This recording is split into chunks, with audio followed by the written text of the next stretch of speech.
Kaya. Kasama namin yung NBA. Ayan. Base po sa mga ahente natin sa NBI, galing po sa ground floor ng Senate itong sunod-sunod na putok ng barel na naririnig po natin. So, ayan, dito po yung mga tauhan ng NBI.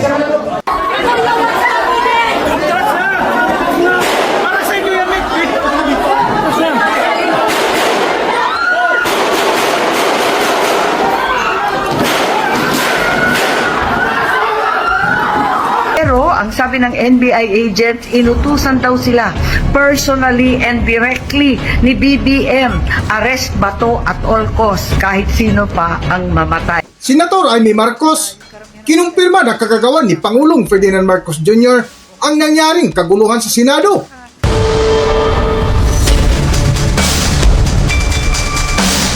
Matapos nga nabalot ng tensyon at putukan ang gusali ng Senado kagabi May 13, 2026 nang kumalat ang balita na arestuhin umano si Senador Ronald Bato de la Rosa, ay umani agad ito ng iba't ibang reaksyon at katanungan ng mga netizens kung sino ang mga tao nagtangkang pumasok sa loob ng Senado at sino ang nag-utos. Kaya.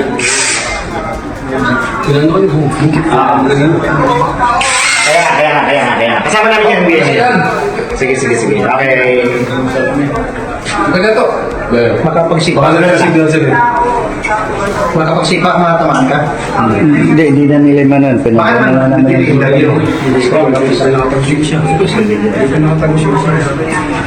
yan mo na, ibaan mo na isang mo. Ibaan na yan, nakaklear mo tayo ng dalawa. Yan ang isa, ibaan mo na. Ibaan mo na, sige na ulit. Sige. Go lang.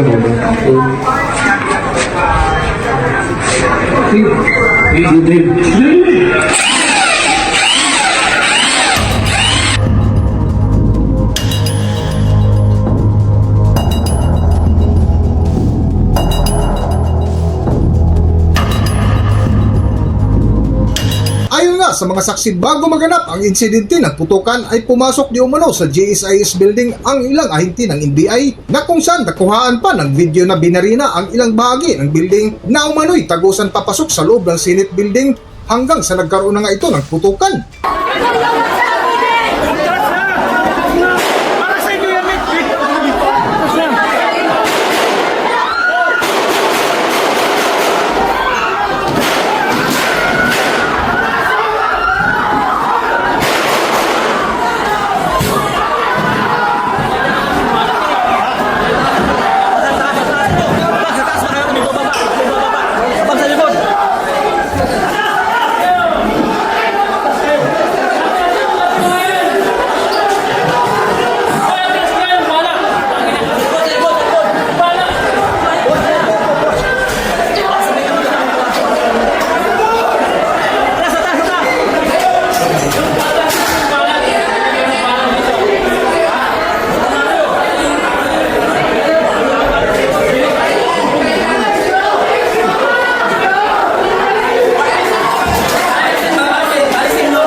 Habang tumindi nga ang tensyon sa loob ng Senado, ay tinawagan nina Senator Loren Legarda at Senator Pia Cayetano ang ilang ahensya ng gobyerno para humingi ng saklolo, na isa nga sa kanilang nakausap ay ang direktor ng NBI na si Atty. Melvin Batibag, na napaka-arogante sumagot na tila hugas kamay na walang alam sa mga nangyari, na ikinagalit pa ito ni Senator Pia Cayetano.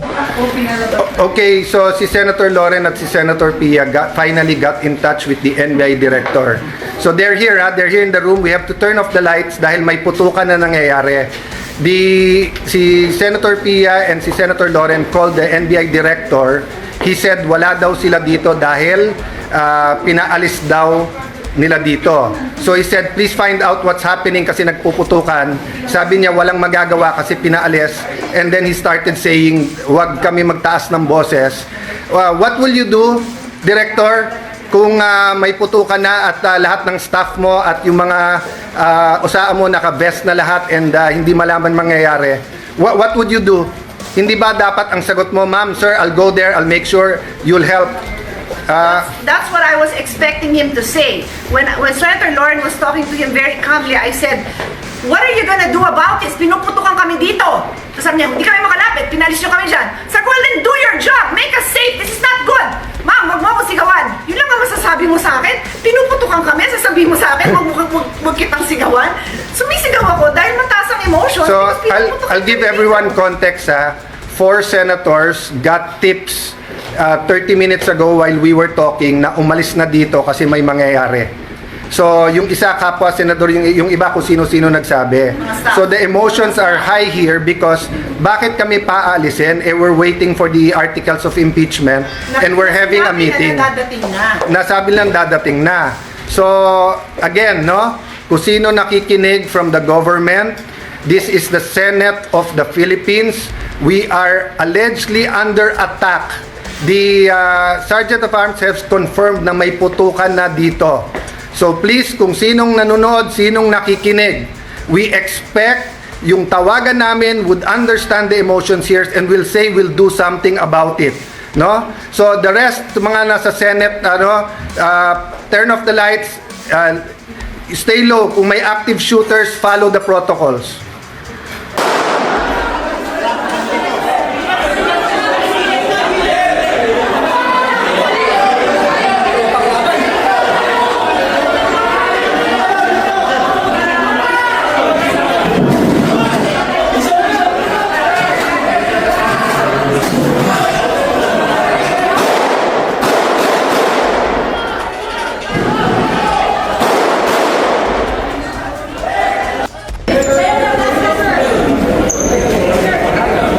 Sabi sa'yo, doon yun eh.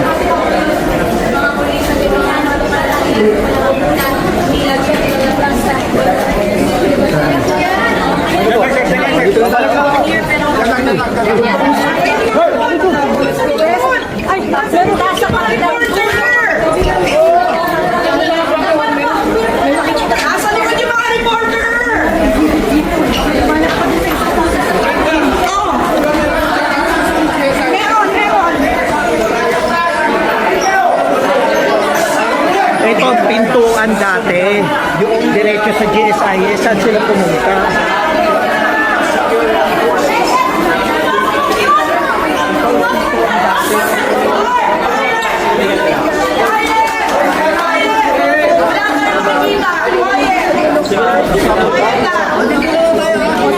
Si General Laplace.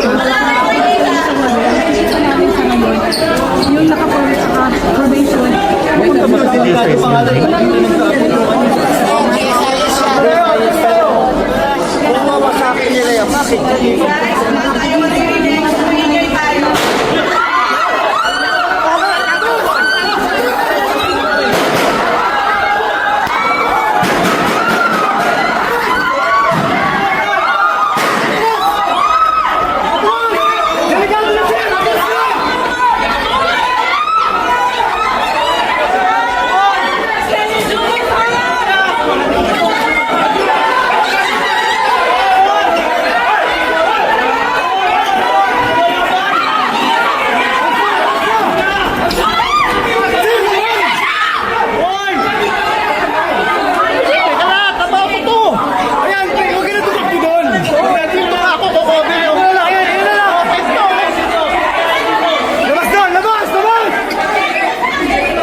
Patuloy nga ang tensyon sa loob ng Senado ay biglang nag-live si Senator Amy Marcos na kung saan Ibinalita na isa sa ahente ng NBI ang nahuli na umamin na si Pangulong Ferdinand Marcos Jr. di umano ang nag-utos na arestuin si Senador Bato de la Rosa na hulihin at all cost kahit may magbuwis pa ng buhay. Pero ang sabi ng NBI agent, inutusan daw sila personally and directly ni BBM, arrest Bato at all cost kahit sino pa ang mamatay.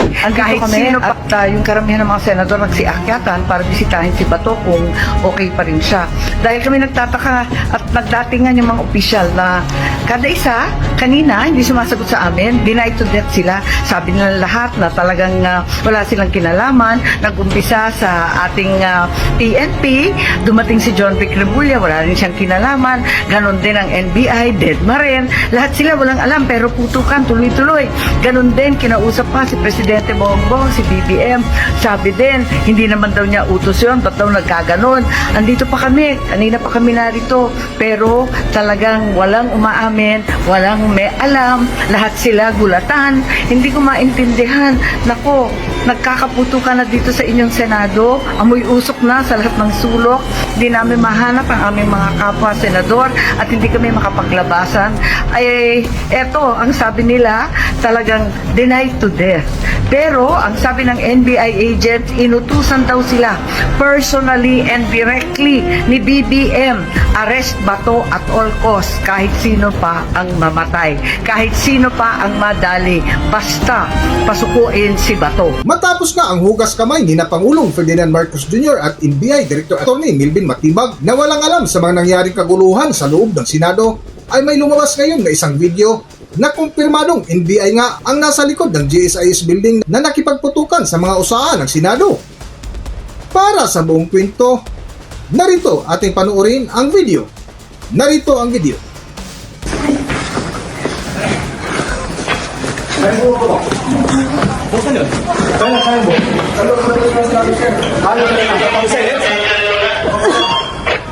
Sa taas ay may usok ko. Tago kayo sa ano? Tago. Hindi nyo alam sa...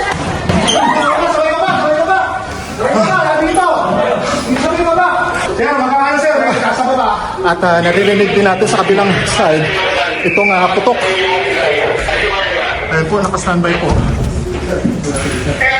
yung mga tauhan ng NBI.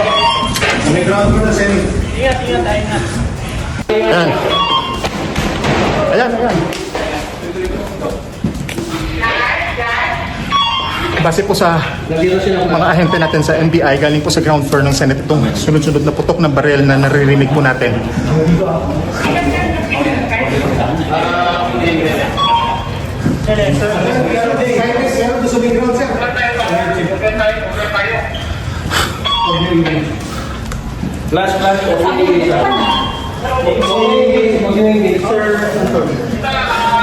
Nakabantay ngayon yung mga ahente ng NBI na kasama natin.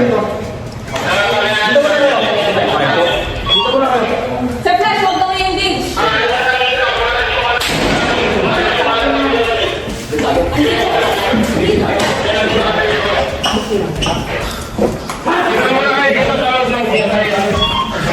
Ayan, pinapalayo tayo ngayon doon sa may entrance na yon dahil baka posibleng tamaan din tayo ng ligaw na bala. Pero ayan, dito po yung mga tauhan ng NBI.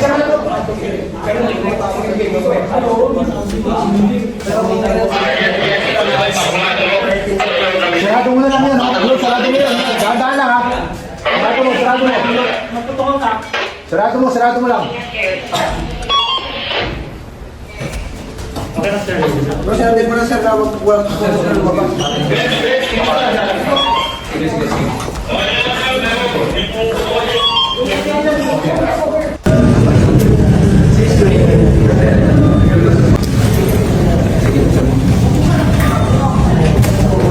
Simple lang kami, haba simple lang. Ikaw, sama ka.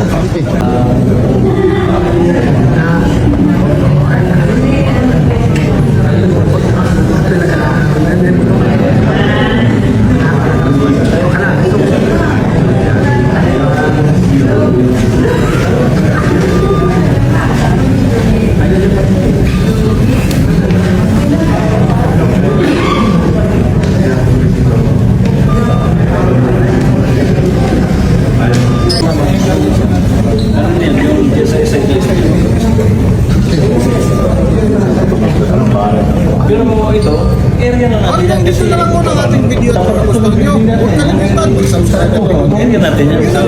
Pumasok na sila sa area natin. Pero wag naman kasi ongoing.